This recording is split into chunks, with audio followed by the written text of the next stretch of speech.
Today we're going to talk about everything you always wanted to know about influencer marketing, but were afraid to ask. I'll ask it for you.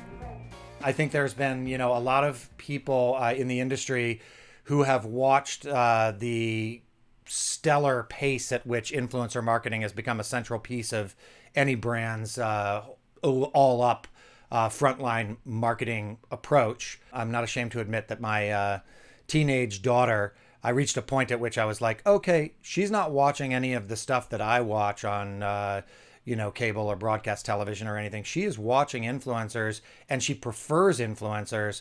And I suddenly felt kind of like, wow, I'm just not in touch with a big chunk of the market that is the center of my job. So I imagine that's happened to other people as well. And so I thought this week I would take the opportunity to bring on an expert to talk to us about exactly where influencer marketing stands now, because, by the way, it's also changed over time, which is something that I learned from him. And our guest today is Stephen Lai, who is the VP of Content Strategy and Talent at Ion. So welcome, Stephen. It's great to have you. Thanks, Matt. Thanks for having me. I think you sort of nailed it in terms of what the space has become, because it really is about attention, right? Your daughter is spending a ton of time with influencers, and I think that's really the core of my job, which is how do you think about leveraging that attention into something meaningful so that we can talk to both brands and our consumers alike. Yeah, and it's not just my daughter anymore, right? Like, it might have been just my daughter, and you're going to help us understand this, but it might have been just my daughter 5 years ago or 8 years ago. But now, what are the demographics of who's primarily ingesting influencer content? The big trend over the last 3 or 4 years, which has sort of dissipated a little bit, but it's a trend of micro influencers, right? The thought of anyone can be an expert in anything. So how do we take that and sort of leverage that for the clients and the specific needs that we do have? So, it does certainly range, right? I think there's all sorts of niche channels now with all sorts of niche interests that are being displayed. That's really the beautiful thing about the internet, right? Is like there's something for everybody, and there's someone creating content for everybody. Is that something that an influencer marketer like you has always been attuned to, or is that a relatively new development in how to leverage influencers? I think I've always been aware, right, that there's always certain pockets, right? Because I think at the core of my job is to identify how do I activate influencers that can speak so authentically to their audiences. So as you dive into that, you understand the nuances, right? It's not just, hey, here's one influencer that serves them all. There are certainly a ton of influencers that do different things and they have their own sort of slice on the same sort of topic, but they're able to adapt that into a way that can communicate that back to the audience. So you sort of see it always. But, as you dive deeper into it, you sort of see all the little intricacies that are sort of available to consumers. It's become very attractive to me that through the combination of marketing science and your expertise, I can really specifically target the exact type of people that a brand that I'm working for want to reach. Yeah, it's a powerful thing. I think gone are the days of us just looking at vanity metrics where you're just looking at top line. How many subscribers does somebody have, or how many followers, and sort of basing all your decisions on that, right? Assuming that you're going to get some wide swath. I think you're really able to dive into understanding depth of those relationships now, right? So what I mean by that is not just looking at subscribers, not just looking at viewerships, but what are the engagements on that? What are the engagements like? What are the sentiment of the comments? What are they talking about? What are the interesting topics that come up as a result of that? So again, that's how you sort of peel that onion back a little further, and you understand exactly what that relationship is between the creator and their audiences, but how we as marketers can leverage that for our clients so that we can use them in interesting ways. How do you define influencer?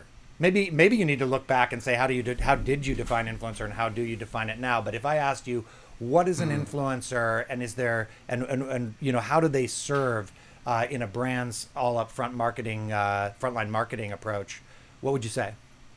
I think the way I sort of splice it today is looking at digital-born content creators, or just digital content creators, right? Who are the folks that are creating content for YouTube or Twitter or Instagram or TikTok or Snapchat or any one of these other platforms, right? And how are they creating content for those platforms for their consumers, or for in their case, their audience? as they grow in their sort of chops in creating content, I think they start to gather audiences, and their audiences certainly build a relationship with them. So I think it is that relationship that I would sort of define as influencer, right? And I know it's sort of can be, and I don't know if you're aware of this too, but it sort of is like this contention, right, between the content creator community, whether or not they want to be defined as influencers or just content creators. But I think it is all sort of the same thing. I think you are, both a content creator and you are influential. I think those two things are hand in hand, and that's sort of the way I'm defining it now. But stay-at-home journey is how celebrities, right, who traditionally I would not have called influencers. I wouldn't define it the same way as I traditionally would define influencer. But what you're seeing a lot of is a lot of those celebrities are now going onto YouTube. They're creating Facebook live streams or Twitch streams or TikToks, right? You're seeing so many of those folks adapt a lot of the same strategies that digital market creators. The lines are blurred more than ever, but I think that's probably the easiest way I can sort of define it is sort of digital content creators, and then you have your celebrities as well. In a literal definition of content creator, I am a content creator for brands, but I just use enormous resources, right, to be able to deliver a brand content that they have a super tight hold on and participation in, that is crafted and honed to the point that every color in their logo is exactly the way they, right? But it is content creation. So I love it that you highlight digital content creators, and I want to kind of dig in a little bit there, that we're talking about essentially a new generation of content makers. And it's not just that they're maybe often young, maybe often new and fresh faces for people. It's also that they have a new approach to content, which involves embedding fans and viewers in the content community and the content that they share. So that, in other words, compared to somebody like me who was developing content that then a brand had to buy paid media to get in front of eyeballs, we're talking about with influencers getting both the content and the earned or organic media, right? Yeah, I think that's the parallel that you're making is interesting to me. If you're beholden to our clients, right, in terms of the relationships and how we're creating that content, and they're helping provide your notes, right? I think an interesting parallel is the influencers' clients, if you will, is their audience. So what is the reactions that they're coming back with, right? These are open forums, right? There's no more sacred space and no probably scarier space than the YouTube comment section, right? To understand what is the feedback on the videos that we have. I think, where the influencers that we work with have become experts in their own way is the ability to create content quickly, generate it, put it out there in the world, and understand how to digest the feedback that they're getting so that they can continue to create their own content. Some are incredibly analytical, right? We'll look at everything down to the second to understand, okay, what are the drop-off rates between minute 5 and minute 2? And some just go by gut feel and just sort of read the reaction and try to continue to adjust from there, right? But I think where there are experts is how do they create content quickly so they can test and learn, right? Just pump content out there, see what it's like, see the reaction, continue to grow from there, and really find their voice. So I really enjoy seeing the journey of a lot of these folks as, their content looks different, from month to month, certainly from year to year as the space changes quickly. Yeah. And, coming back to, for people like my daughter, there is a really high premium on authenticity, on feeling like they have a one-to-one relationship with the person that is telling them that a brand or a product is something that they would like. Do you think that authenticity is an important characteristic of influencer marketing? It's such a big key, right? I think it was such a big buzzword that's attached to influencer for so long, or influencer marketing for so long. And in many ways, I wanted to run from it, right? I didn't want to be another guy sort of saying, hey, authenticity is key, it's so important. But that's sort of the reality, right? Is those relationships are exactly that. They're authentic. The way that they think, your daughter and, viewers like her, or consumers of influencer content creator content, they feel a different kind of relationship with the influencers that they follow than almost any other relationship that you have, right?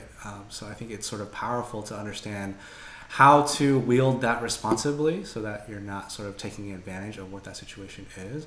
But how do you create content that resonates with, how they would typically create content, so that if there is insertion by brand X, that it still feels like it's coming from the influencer, right? If it feels like a piece that you're working on, Matt, then we've lost, right? That's not sort of what we're trying to accomplish.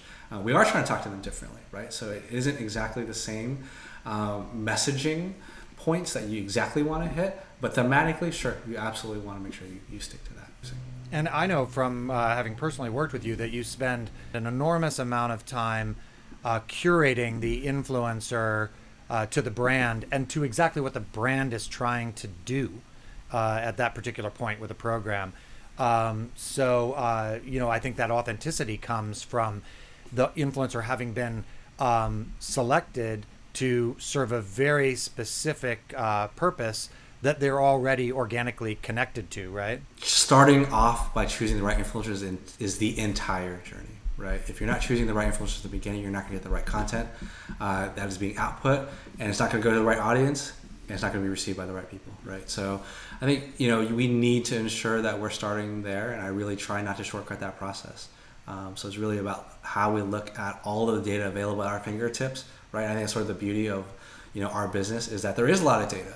We can look at the demographics of those audiences. We can understand even directional information as to what are the other brands they're following, what are they interested in, what is their male-female split, what is the age range of their demographic.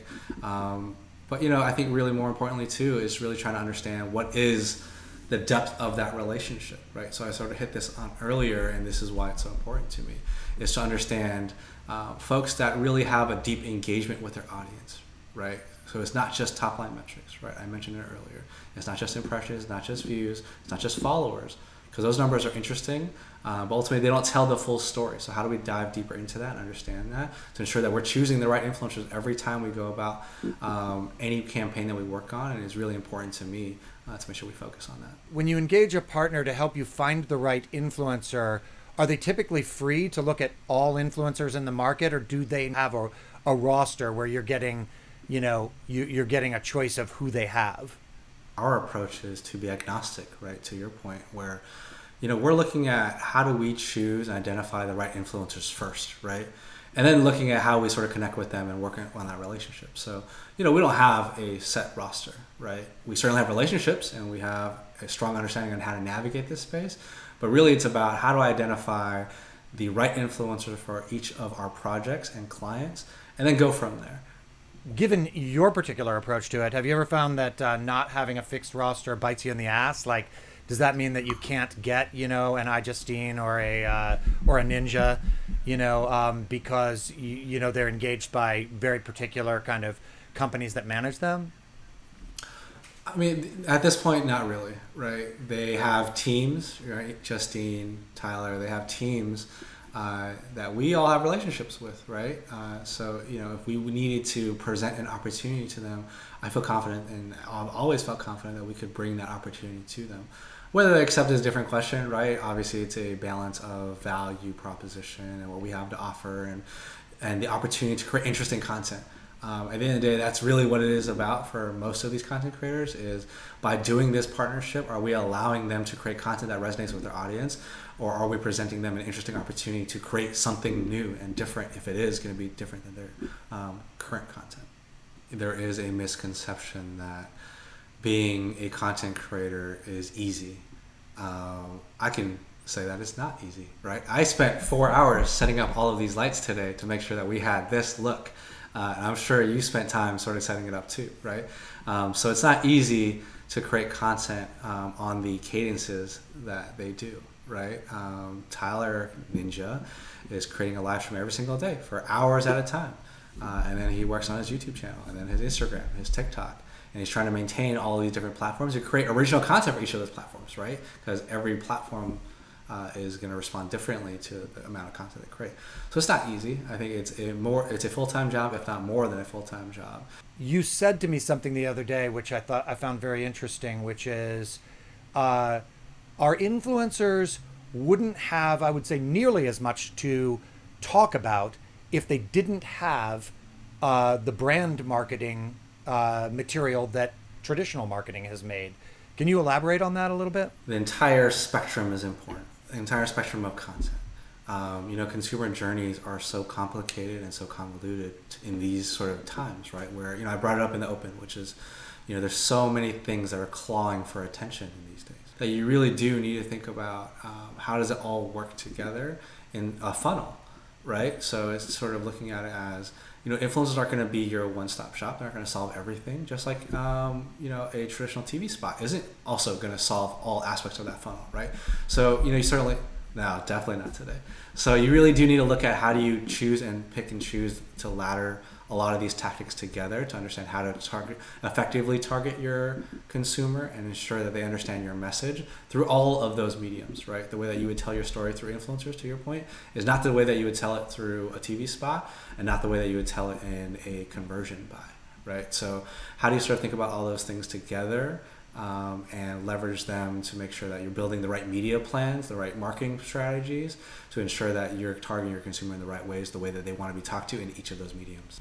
I've been reading a lot how at this time in the midst of the COVID-19 crisis and looking forward to the post-COVID-19 landscape, what else is changing about how influencers feature as part of the landscape today? What's fresh and brand new during this COVID time and looking ahead to the post-COVID area? The COVID sort of moment for us is really encapsulating everything that can make influencers an interesting option for marketers, right?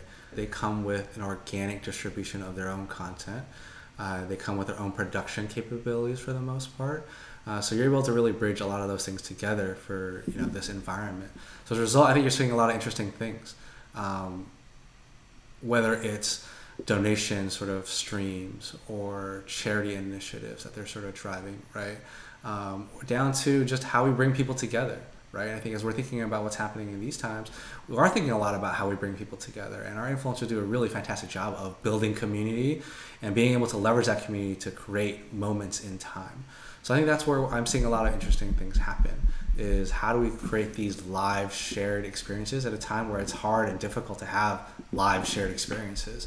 Whether it's LeBron James creating, a graduation moment and bringing, 50 of his best friends to come create that moment, or it's something like YouTube's Mr. Beast, who created a rock, paper, scissors tournament, which was, 30 plus of your favorite influencers, content creators coming together and just playing rock, paper, scissors for a couple hours, right? And it broke all sorts of YouTube records, but it's just trying to just have some fun and try to just extrapolate on how we come together in these moments and all of these various industries and just trying to come together and just have a good time. What would you say to traditional marketers who are concerned that when they get into the influencer space, because influencers have their own voice, their own brand, their own things that they're passionate about, they're concerned that they won't get enough of kind of, brand sensibilities, brand look and feel. They're afraid of letting go. How do you get them comfortable with the very many pros of influencer that outweigh those potential cons? So it's really about understanding, okay, well, I want my print ad to do this. I want my video to do this. I want my conversion ads to do this. I want my paid social ads to do this. And I want my influencers to do this. Just like you wouldn't ask, a print ad to do something that a video would do, right? Why are we asking our influencers to do what that anthem piece is going to do for you, right? I think it's trying to understand what is the right medium and the right way to be successful in those places, rather than force fitting, hey, here is exactly the talking point that we need to hit in this verbatim line. Our influencers are so great at being able to deliver stories and messages. So let's allow them to do that in their way and sort of connect. And we'll ensure that they're, thematically we'll hit all of those, and we'll ensure that a lot of those talking points come to life through that. I think you mentioned briefs early on. That's a big part of our process as well, right? It doesn't mean just we're allowing our influencers to go willy-nilly. It means that we want to give them a really strong brief, clear and concise, that allows them to understand what we're trying to accomplish. But let's let them do what they do best, which is ideate around how to connect with their audience and let them sort of handle that and create that content So, Stephen, the last thing I wanted to ask you about was the nuances of measurement in the influencer space. Can you tell me a little bit about that and how you look at measurement and how it drives what you do in the influencer space, and then also how what you do in other spaces? It is a really strong blend of the art and the science. So the art being obviously what is the creative, how are we creating something that will resonate with individuals, but in the science part of that comes with the selection of the creators, as we sort of talked about in the upfront, right? In terms of what are the data points and interesting demographic information to ensure that we're going to hit our audience. And then measuring sort of success afterwards is always fascinating to me. Here at the A Network, I know we've developed the social index, which allows us to track all of the earned media metrics to understand, how we can sort of apply a value to it, right? So if we were to create this asset that this influencer was generating or this campaign generated, how much would that cost us to, if we were to buy that in the open market, right? Through a programmatic system or through, YouTube directly or Facebook or Instagram. But that's only part of it, right? Because on top of that too, you get, the ROI of actual content that you can sort of leverage in other ways as well. But what I find fascinating is from a data side is that we really love to go deep here. And as my favorite clients are the ones that allow me to see all of the data so I can understand and triangulate how we can replicate success, right? So if these influencers are resonating really well, what do we think is driving that? How do I understand deep funnel metrics on that and be able to track that back to our influencers and understand how do I activate more of those individuals to be able to accomplish what we have. So I think it's such a fascinating space for us to be into, and I really love that aspect of what we do here. I want to thank you for taking me through everything I wanted to know about influencers, but have always been a little bit afraid to ask. It's been a great learning experience, and thank you very much for coming on to listen in. I appreciate it, Matt. Thanks for having me. Okay, so what have we learned? Well, first off, this post-COVID environment is a better time than ever to lean into influencers because of the way that they bring together both production and distribution. Find the right influencer is key, not just the one with the most followers. There's enough micro targets now that there's somebody making content for everyone that you want to reach. Think of influencers as just one stop on your customer's journey. You still need to do all the other stuff that you do, but do the right things for influencers in the influencer space. Measurement is key to every step that you make with influencers. It helps you get off on the right foot and tells you how to adjust once you're rolling. Your spend on influencers effectively buys you both creative and media at the same time, which is why we love it so much. If you liked what you heard on this episode of Listen In, please drop us a note at listenin@eisenberg.com. Share your insights and let us know if you'd like to be a guest on the show. You'll always find the full version of each episode of Listen In here on A-List. And please always think who you know that might benefit by these insights and share this episode with them. And don't forget, please like us before you go. Till next week on Listen In, keep your ears on